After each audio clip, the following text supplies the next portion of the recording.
Senator Marsha Blackburn, Republican of Tennessee and candidate for governor there. Great to have you today. First of all, talk to me about this as a strategy. Can they peel off enough Republicans to finally put this War Powers Act against the president through? Harris, they've already tried this 7 times in the Senate, and they're planning to do it every single day. This is something that is a delay tactic for them. They want to keep us from funding DHS, from funding ICE, and they want to keep us from passing the Save America Act. So they're using this as a delay tactic. And as you well know, most people say, let's get this finished. Let's make certain that Iran is no longer able to be the world's largest sponsor of terrorism.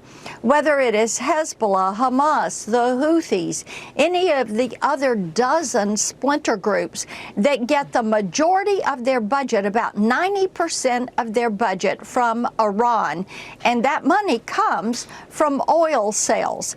So most people say, let's have President Trump continue to show his leadership, let's have him finish the job, and let's have some peace in the Middle East and restore some calm and certainty by defeating these terrorist organizations. Well, a heated exchange yesterday, Senator. Republican Congresswoman Elise Stefanik defended President Trump and pushed back hard against Jake Tapper on CNN, his claim that the president effectively called for genocide in Iran. Let's watch this together. I just think a call for genocide on a college campus and a call for genocide made by the president of the United States, like, they're both bad.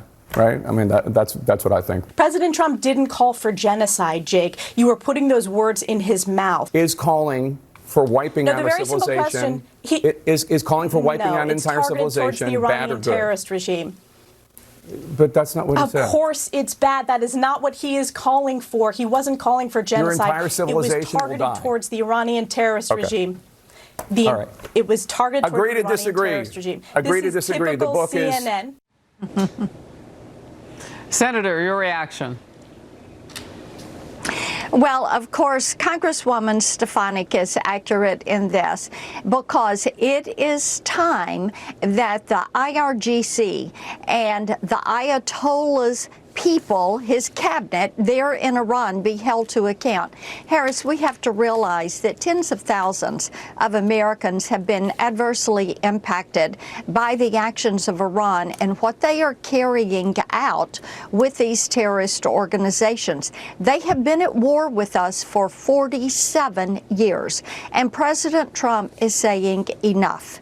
And taking away the ability of Iran to have a navy, that involves the Hormuz Strait and making certain we open it up, removing their ability to have ballistic missiles, and making certain they can never, ever have a nuclear warhead. That is what President Trump is doing. Now, for my children and grandchildren, I don't want them to have to live with a nuclear-powered Iran.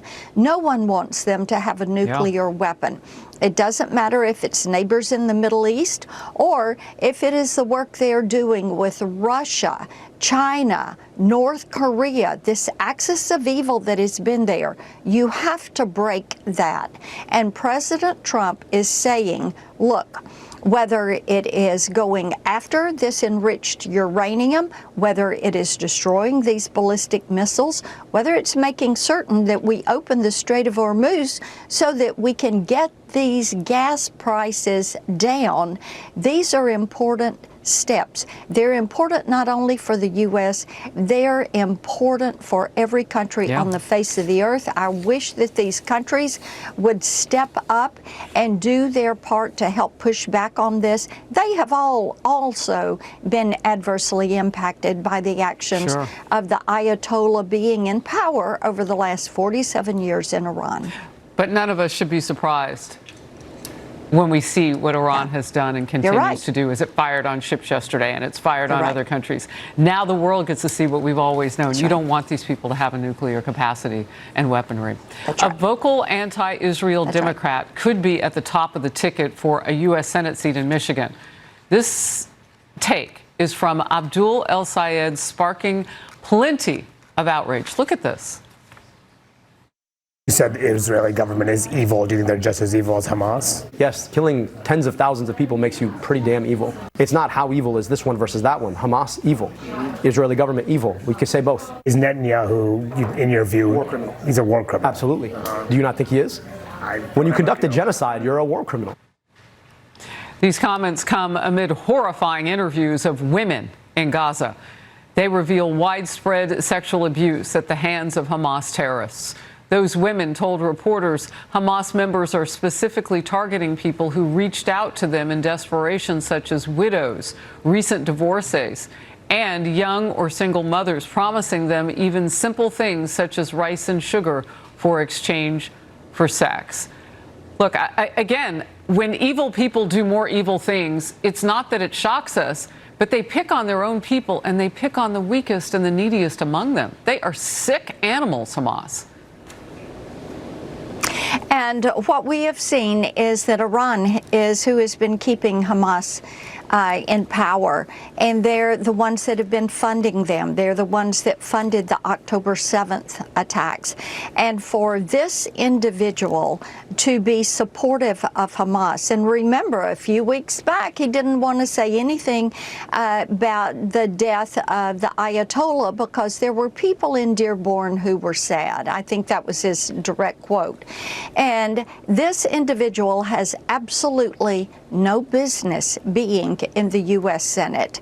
And when you take that oath in the Senate, you are taking an oath to defend and support the Constitution of the United States. You are taking that oath as a serious oath. And this is not someone who is standing with our American principles. This is not someone who is supporting our troops. This is someone who is claiming that Hamas is no more evil or bad, or that don't blame them. Look at these other governments. Look at Israel. But we have to remember, Harris, for 47 years, every day, the Ayatollah would say, death to America, death to Israel. Yeah, I mean, when you were talking like that and talking about the number one job of government in total, but El-Sayed's, I mean, the number one job, if he should get elected to Senate, is to protect the American people, the ones particularly who live in his state. And as you lay out who he is with and what he said and what he hasn't said and all of that, the question then has to be asked, is he willing to do his number one job? I mean, that's what I would ask him. Senator, thank you. We are